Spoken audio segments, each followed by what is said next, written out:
네, 그러면 6장 연애 심리 2편을 공부해 보도록 하겠습니다. 우리가 1편에서 스캇백 박사의 사랑에 대한 정의를 한번 살펴봤었죠. 길 3부작, 베스트셀러인 길 3부작, 대전대학교 도서관에서도 빌릴 수 있습니다. 길 3부작의 저자인 정신과자 스캇백 박사의 사랑에 대한 정의를 한번 살펴봤고요. 이어서 연애의 이성 간의 사랑, 연애의 중요한 요소인 호감을 높이는 7가지 팁에 대해서 살펴봤습니다.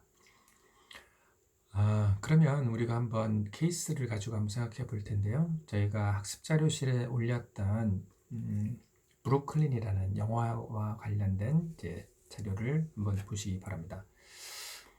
이 브루클린이라는 영화는 2016년도에 영국 아카데미상 작품상을 탔고요. 미국 아카데미에도 3개 부분이 노미네이트된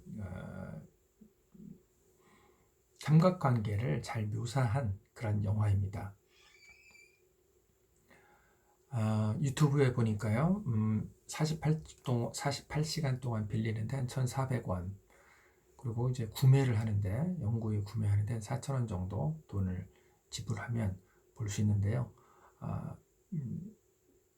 여유나 시간이 된다면 한번 이 영화를 보는 것도 도움이 된다고 생각됩니다. 좋은 영화입니다. 좋은 영화인데요.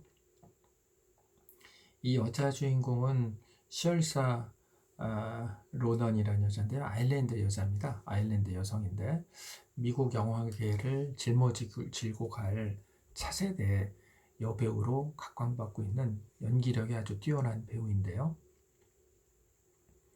이 브루클린은 이제 뉴욕의 한 구역 이름이죠. 주로 이제 이민자들이 많이 사는 서민 동네였습니다. 최근에는 많이 변화가 있었지만 이민자들이 많이 사는 동네인데 그 이민자들의 배경으로 해서 남녀 간의 사랑을 묘사하고 있는 삼각관계를 묘사하고 있는 영화입니다.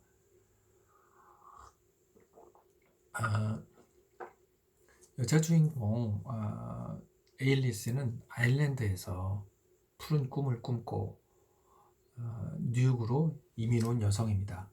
낮에는 백화점에서 일하고 밤에는 야간대학 회계학과를 다니는데 아일랜드에 있는 자기의 친언니가 신부님의 소개로 보내줬어요. 너는 이 아일랜드에서 시골에서 썩지 말고 큰 세상에 가서 살아봐라. 그런 식으로 언니의 도움으로 뉴욕에 오게 되는데 그 인근에 그 뉴욕 이민자 출신의 그 토니를 만나게 됩니다. 모임에서 토니를 만나게 돼서 토니의 도움으로 뉴욕 생활에 적응하게 되는데 자신의 언니가 죽었다는 부고를 받게 돼요. 그래서 아일랜드로 돌아가려고 하는데 토니와 그 여자 주인공 에일리스는 결혼을 약속하고 결혼 등록을 합니다. 구청에 가서 결혼 등록을 해놓고 언약식을 하고서 자기 언니가 있는 아일랜드로 와서 장례식에 참여를 합니다. 근데 그 아일랜드에 오니까 또 재력도 있고 인물도 좋은 짐이라는 남자가 자신을 좋게 보고 프로포즈를 해요. 그 사이에서 양자 사이에서 흔들리게 되는 그 여자 주인공을 묘사하는 영화입니다. 이런 경우는 많이 생길 수가 있겠죠. 여러분들의 현실에서도 이런 유사한 경우가 생길 수 있을 거라고 봅니다. 여러분들은 이제 연령적으로도 앞으로도 그 100세 시대를 살게 되지만 활동할 수 있는 그런 무대도 글로벌하게 혹은 우주적으로 확장될 것이라고 생각됩니다. 제가 저희 외할머니가 1910년대 초반에 태어나셨는데 1930년대 초반에 결혼하셔가지고 충북 보은분이세요. 저희 외할머니가. 근데 결혼해가지고 대전으로 나왔는데 1930년대 초반입니다. 지금부터 한 8, 90년 전이네요. 대전에서 소가 혹은 말이 끄는 마차가 지나가는 걸 처음 보셨대요. 그러니까 그 중북 보은에는 1920년대, 30년대는 소나 말이 끄는 마차가 존재하지 않은 거예요. 그 마차를 소나 말이 끄는 마차를 보면서 큰 문화적 충격을 받았다는 얘기를 하는데, 사실 저는 이제 1960년대생인데 60년대, 70년대 초반만 하더라도 마차들이 많이 지나다녔어요. 대전 시내 마차들이 많이 지나는데 지금은 거진 지나다니지 않죠. 여러분들이 활동하게 될 세대는 글로벌하게 활동해야 되기 때문에 지금 이 브루클린처럼 이민 가서 활동하고 외국에서 직업을 가지는 경우는 아주 다반사로 생길 것입니다. 그래서 이런 경우가 여러분들에게 생기지 말라는 법이 없죠. 충분히 생길 수 있습니다. 그래서 여자 주인공이 아일랜드에서 뉴욕으로 가서 뉴욕에서 만난 이태리 이민자 토니와, 그리고 그 아일랜드에 있는 그 부유한 그런 짐과의 사이에서의 방황을 하게 됩니다. 그래서 짐은 매우 조건이 좋고 외면적인 여러 가지 조건이 우수하고, 하지만 토니는 그 여러 가지로 학업이나 직업이나 재력이나 여러 가지로 좀 떨어집니다. 그런 사이에서 어떤 선택을 하게 될지 한번 여러분들이 생각을 해보시기 바랍니다. 만일 여러분들이 이 여자 주인공이라면 어떤 선택을 할 것인가? 첫 번째. 두 번째, 그런 선택을 한 이유는 무엇인가? 세 번째, 현실에서 이런 상황이 된다면 나는 어떤 판단을 할 것인가를 한번 생각해 보시기 바랍니다. 사실 여러분들이 잘 알고 있는 아바타라는 영화의 주인공 카메론 감독도 사실 5번 결혼했습니다. 그리고 중국의 두 번째 주석을 대통령이라고 많이 하는데요. 공산당 주석, 대통령, 프레지던트라고 하는데, 두 번째 공산당 주석이 유속이라는 사람이 있어요. 리우샤오치라고 하는데, 유속이라는 사람은 6번 결혼했습니다. 그리고 이제 여러분들은 잘 모를 수 있는데, 리즈 테일러라고 미국 영화의 아주 혜성과 같은 큰 별인데 그 사람도 8번 결혼했거든요. 이런 것처럼 자신이 먼저 선택한 그런 배우자 혹은 연인과 헤어지고 새로운 관계를 여러 번 시작하는 사람들도 많이 있습니다. 그런 사람들과 자신은 어떤 차이가 있는지를 한번, 혹은 그런 생활에 동의하는지 그렇지 않은지, 그런 것을 이번 기회에 삼각관계를 한번 생각해 보면서 자신의 생각을 한번 정리해 보는 것도 좋다고 생각됩니다. 네, 그래서 사실 이 토론은 교실 수업에서 같은 조원들과 만나서 토론해보고 해야 되지만 그렇지 않기 때문에, 재택 수업이기 때문에 여러분들이 개인적으로 생각을 정리해 보시고, 그리고 주변에 있는 사람들과 한번 얘기를 나눠보시기 바랍니다. 기회가 되신다면 브루클린이라는 영화도 유튜브를 통해서 한번 보시고요. 네, 그러면은 이 정도 하고요. 이어서 우리 PPT 9페이지를 보도록 하겠습니다. 우리 PPT 9페이지를 보도록 하겠습니다. 사랑에 빠진 몸에 대한 설명을 하고 있습니다. 우리 교재는 177페이지부터 나와 있는데요.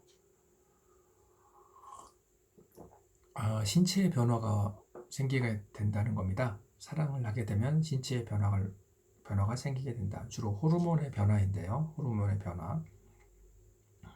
사랑을 하게 됐을 때 도파민이라는 호르몬이 분비된다는 겁니다.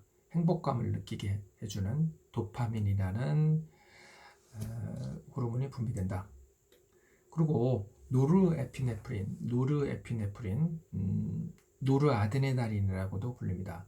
노르에피네프린, 노르에피네프린이 분비됩니다. 용기를 주는 호르몬이에요. 용기를 주는 호르몬. 두려움을 극복하고 용기를 주는 호르몬. 노르에피네프린이 분비됩니다. 그래서 사랑을 하게 되면 사람이 무모해지죠. 평상심을 잃고 무모해집니다. 이런 것이 이 노르에피네프린의 영향이라고 볼 수 있겠습니다. 그 다음에 그 행복 호르몬인 이제 세로토닌 이 수치가 낮아집니다. 세로토닌 수치가 낮아져서 안정감을 느끼는 그런 것이 이제 안정감이 낮아지겠죠. 안정감이 낮아집니다. 그래서 사랑을 하게 되면 안정감이 낮아지고 불안도가 높아지죠. 그래서 강박증 환자의 혈액과 사랑에 빠진 사람과의 혈액이 유사점이 높은데 그것은 세로토닌 용도가 낮다는 겁니다. 세로토닌 수치가 낮다는 겁니다. 혈액상의 세로토닌 수치가 낮다. 근데 강박증 환자도 세로토닌 농도가 일반인의 한 4% 정도 낮다고 합니다. 그 다음에 PEA라고 하는데 페닐에틸아민이라고 합니다. PEA, 페닐에틸아민. 이 호르몬이 변연계에 가득 찹니다. 뇌 변연계에 가득 찹니다. 이 PEA는 천연 암페타민이라고 합니다. 암페타민 마약, 천연 암페타민이라는 별칭이 있습니다. PEA의 효과로서 심장 박동이 가빨라지죠. 심장 박동이 가빨라지고 행복감은 높아집니다. 근데 PEA의 효과는 길어야 30개월이라고 합니다. 2년 반이죠. PEA의 효과는 길어야 2년 반을 넘지 못한다는 겁니다. 그 이전에 효과가 이제 쓰러진다는 거죠. 그래서 좀 1980년대, 90년대 영화인데 나이나 후이쿠라는 영화가 있어요. 9와 2분의 1주라는 영화인데 한 2달 좀 넘는 기간이죠. 사랑의 유효기간이 나이나 후이쿠다라고 주장하는 영화인데요.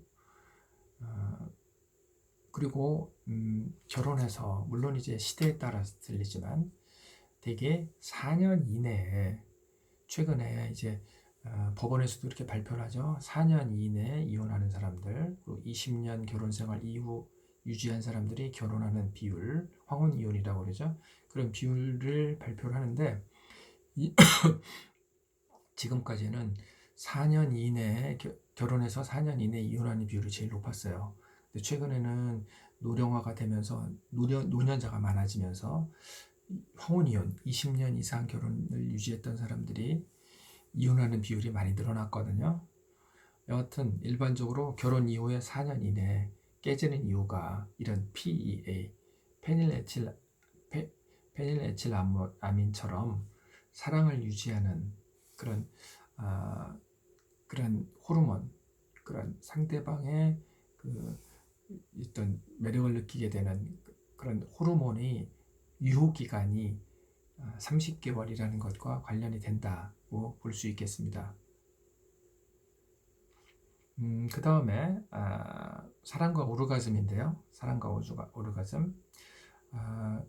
성행위 후에 프로락틴의 수치가 증가한다고 합니다. 호르몬 프로락틴의 수치가 증가하는데 우리 교재에는 180페이지 중간에 프로탁틴이라고 되어 있어요. 수정하시기 바랍니다. 고쳐야 됩니다. 프로락틴입니다. 프로락틴. 휴식과 졸음에 관여합니다. 휴식과 졸음에 관여하는 호르몬인데 성행 후에 이 프로락틴 호르몬이 수치가 증가한다. 그 다음에 사랑의 유형에 대해서 알아보도록 하겠습니다. 사랑의 유형에 대해서 알아보겠습니다. 우리 교재 182페이지에 보시면, 그리고 우리 강의 PPT 10페이지에 보시면 표로 되어 있는데요. 표로 되어 있습니다. 6개가 소개되고 있는데요. 위의 3개는 1차적인 사랑입니다. 위의 3개는 1차적인 사랑, 아래 3개는 1차적인 사랑이 복합돼서 합쳐져서 생긴 2차적인 사랑입니다. 첫 번째, 낭만적 사랑입니다. 그리스어로, 고대 그리스어로 에로스라고 그러죠. 에로스라고 표현합니다. 낭만적인 사랑. 열정과 욕망이 중요한 요소가 되는 1차적 사랑. 열정과 욕망이 중요 요소가 되는 사랑. 에로스, 낭만적 사랑이고요. 두 번째, 동반적 사랑. 동반적 사랑. 고대 그리스어로 스토르게라고 합니다. 스토르게. 친밀감과 편안함이 추가되는 사랑. 친밀감과 편안함이 추가되는 사랑. 동반적 사랑입니다. 세 번째, 유의적 사랑. 유의적 사랑. 고대 그리스어로 루두스라고 합니다. 호모 루덴스, 유의적 인간이라고 하죠. 유의적 인간, 호모 루덴스. 어원이 같죠. 루두스, 유의적 사랑. 재미와 쾌락을 중요시하며 즐기는 사랑. 재미와 쾌락을 중요시하며 즐기는 사랑을 유의적 사랑이라고 합니다. 이 3가지가 1차적인 사랑이고요. 그 다음에 2타적 사랑이 나오는데, 2타적 사랑, 아가페라고 합니다. 아가페, 2타적 사랑. 이 2타적 사랑은 낭만적 사랑과 동반적 사랑의 혼합입니다. 이 2타적 사랑은 낭만적 사랑과 동반적 사랑의 혼합이다.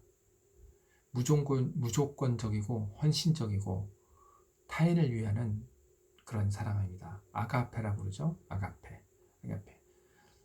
무조건적이고 헌신적입니다. 무조건적이고 헌신적. 아가페. 종교 지도자적인 사랑을 아가페 사랑이라고 하죠. 예수라든지 마호메트, 이런 종교 지도자, 종교 창시자들의 사랑을 아가페적인 사랑이라고 많이 비유되고 있습니다. 그 다음에 5번째, 소유적 사랑인데요. 소유적 사랑, 마니아라고 하죠. 고대 그리스어로 마니아라고 합니다. 소유적 사랑. 소유적 사랑은 낭만적 사랑과 유의적 사랑의 혼합 형태입니다. 낭만적 사랑과 유의적 사랑의 혼합 형태가 소유적 사랑이다. 상대방에 대한 강렬한 소유욕과 집착을 중요 요소로 합니다. 상대방에 대한 강렬한 소유욕과 집착을 주요 요소로 합니다. 그 다음에 마지막으로 실용적 사랑이 있습니다. 실용적 사랑, 프라그마라고 합니다. 프라그마, 실용적 사랑. 실용적 사랑은 동반적 사랑과 유의적 사랑의 혼합된 형태입니다. 실용적 사랑은 동반적 사랑과 유의적 사랑의 혼합된 형태입니다.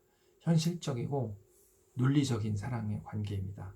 안정적이고 지속적일 수 있는 서로의 조건을 고려합니다.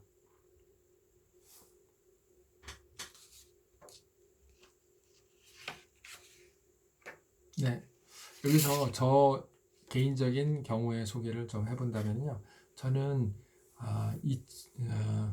1994년에 결혼을 했습니다. 94년에 결혼했죠. 만 26년 됐는데요. 그때 결혼을 하게 될 때 배우자 상대방을 선택할 때 저는 3가지 조건을 가지고 있었어요. 첫 번째는 상대방의 부모님이 화목할 것, 화목한 집안에서 성장했을 것. 왜냐하면 부모님의 영향을 많이 받기 때문에 저는 화목한 집안에서 성장한 배우자를 원했습니다. 그리고 두 번째는 개인적인 그런 가치의 영향을 받은 거로 생각이 되는데요. 배우자가 교육과 관련되는 일에 종사하고 있었으면 좋겠다 라는 생각을 했었습니다. 여러 가지죠. 교육과 관련되는 직업은 여러 가지가 있는데, 여하튼 교육과 관련되는 차세대를 육성하는 일에 관여하고 있었으면 좋겠다라는 생각을 했었고요. 세 번째는 상대방 배우자의 미모가 한 중간 정도 되었으면 좋겠다는 생각을 했습니다. 미모가 너무 뛰어나든지 혹은 미모가 너무 떨어진다든지 하는 사람은 좀 피하겠다. 좀 중용적인 그런 어떻게 보면 회색적이고 중용적인 판단인데 그 세 가지 외모에 대한 판단 그리고 상대방의 가족의 화목함 그리고 직업에 대한 나름대로의 기준 이 세 가지를 기준으로 저는 결혼을 했습니다. 아직까지도 저는 가정을 유지하고 살고 있는 거로 봐서 이 저의 세 가지 기준이 실패하지 않았다고 생각이 됩니다. 여러분들도 개인적인 아마 가치나 판단이 있을 텐데요. 자신의 그런 판단을 잘 세우시고 그리고 좋은 상대방을 만나서 좋은 가정을 꾸리시기를 기대합니다. 그 다음에 11페이지 우리 PPT 11페이지에 보시면 사랑의 구성 요소가 있어요. 사랑의 구성 요소 스턴버그라는 사람이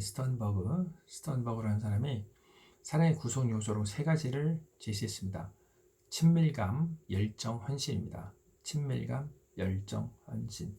친밀감은 정서적 측면이고요. 열정은 동기적 측면입니다. 헌신은 인지적인 측면이에요. 인지적인 측면. 그래서 친밀감, 열정, 헌신 이 세 가지는 사랑의 요소인데 우리 교재 184페이지에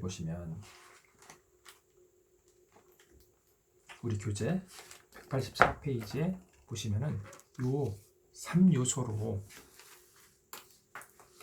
사랑의 유형을 설명을 하고 있습니다. 이 세 가지 요소로 우리 교재 184페이지에 보시면은 이 세 가지 요소로 사랑의 유형을 얘기를 하고 있는데요. 잠깐 보겠습니다. 184페이지. 첫 번째, 세 가지 요소가 아무것도 해당되지 않는 것. 사랑이 아니죠. 세 가지 요소 중에서 친밀감만 있는 것. 이것은 라이킹이라고 합니다. 호감을 가지고 있는 것. 그 다음에 세 가지 요소 중에서 열정만 있는 것. 얼빠진 사랑이라고 합니다. 얼빠진 사랑. 혼자 원사이드 러브 같은 경우가 해당되겠죠. 그 다음에 세 가지 요소 중에서 몰입, 헌신이라고 되어 있는데요. 몰입, 헌신은 마찬가지 얘기입니다. 몰입, 헌신만 있는 경우 공허한 사랑입니다. 공허한 사랑. 그 다음에 세 가지 요소 중에서 열정과 몰입, 열정과 헌신만 있는 경우는 허구적 사랑입니다. 친밀감이 없고 나머지 두 요소는 허구적 사랑이고요. 친밀감과 몰입이 있는 것, 그런 동반적 사랑입니다. 동반적 사랑. 결혼 생활을 오래 한 사람이나 오랜 연인들에서 발견됩니다. 그 다음에 친밀감과 열정이 있는 경우, 낭만적 사랑입니다. 낭만적 사랑의 약점은 책임감이 좀 떨어진다는 거죠. 헌신감이 좀 떨어진다라는 겁니다. 그 다음에 완전한 사랑, 이상적인 사랑이 되겠죠. 세 가지 모두 있는 경우, 현실 세계에서 이런 이상적인 사랑이 존재한다고 믿나요? 여러분들은? 여러분들의 판단을 또 잘 생각해 보시고요. 또 이런 이상적인 사랑에 대한 희망을 버리지 마시고 살아가는 것도 좋은 태도라고 볼 수 있겠습니다. 네, 그러면 이제 그 다음에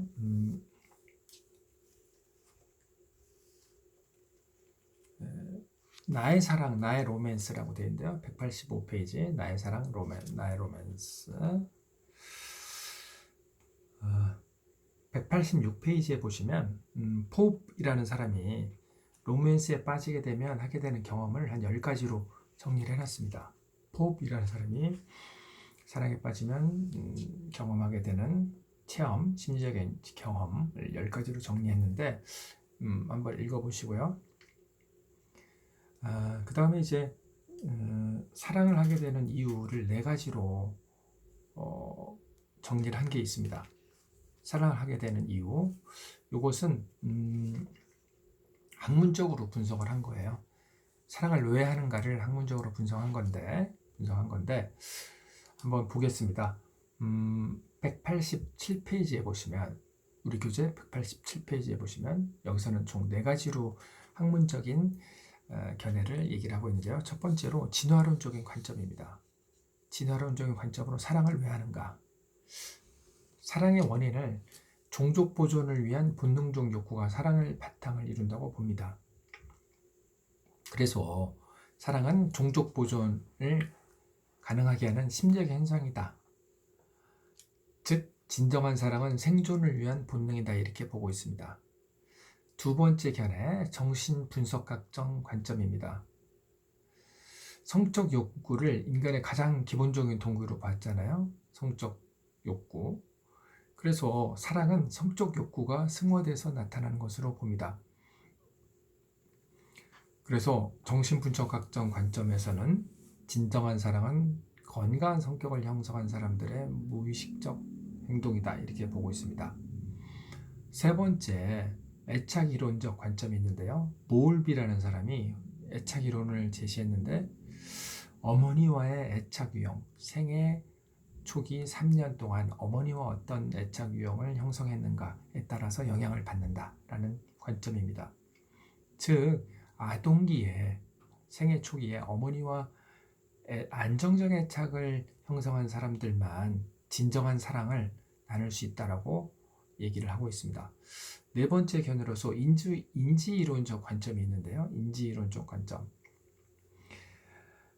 사랑에 대해서 사회적으로 학습된 믿음이나 기대가 사랑의 행동과 체험에 영향을 미친다는 견해입니다. 즉 사랑의 체험에는 정서적이거나 신체적인 행동과 인지적인 평가가 중요하다 이렇게 보고 있습니다. 즉 사랑에는 사랑한다는 그런 인지적인 평가, 생각이 중요하다라고 보고 있습니다. 그 다음에 사랑에 대한 몇 가지 오해가 있는데요. 거기서는 네 가지로 얘기를 하고 있습니다. 사랑에 대한 몇 가지 오해. 네 가지를 얘기하고 있는데 어떻게 보면 우리가 사실 다 알고 있는 거죠. 사랑에 대한 몇 가지 오해 한번 제가 읽어보겠습니다. 첫 번째로 참된 사랑은 한 번만 운명적으로 다가온다. 그래서 사랑은 올 때 잡아야 된다. 라는 오해가 있고요. 두 번째, 사랑이면 무엇이든 다 해결할 수 있다. 사랑은 모든 문제에 대한 해답이다. 라는 오해가 있고, 세 번째, 진정한 사랑은 고통과 슬픔을 수반한다. 라는 오해가 있고요. 네 번째로, 사랑에 빠지면 마냥 행복하기만 하다. 라는 오해가 있다는 겁니다. 그 다음에 이제 강박적인 사랑인데요. 강박적인 사랑. 189페이지 아래에 보시면 강박적인 사랑의 특성이 6가지로 얘기를 하고 있습니다. 강박적인 사랑의 특성이 6가지로 189페이지 아래 정리되어 있는데요. 개인적으로 한번 읽어보시고요. 사랑에 대한 비합리적인 신념들이 190페이지에 중간에 한 9가지로 정리되어 있습니다. 사랑에 대한 비합리적인 신념들이 한 9가지로 정리되어 있는데요. 이것도 개인적으로 조금 있다가 한번 읽어보시기 바랍니다. 그 다음에 나오는 것이 이제 건강한 성인데, 건강한 성. 무엇이 건강하냐, 무엇이 건강하지 않느냐라는 기준. 우리 교재에서는 2가지 기준을 제시하고 있습니다. 첫 번째로 자유의지. 두 번째로 신뢰입니다. 자유의지와 신뢰. 자유의지의 반대는 강박이나 외적인 어떤 물리적인 정신적인 강압이 되겠죠. 그런 것이 없는 자유의지와 신뢰가 동반한다면 건강한 성이 가능하다라는 겁니다.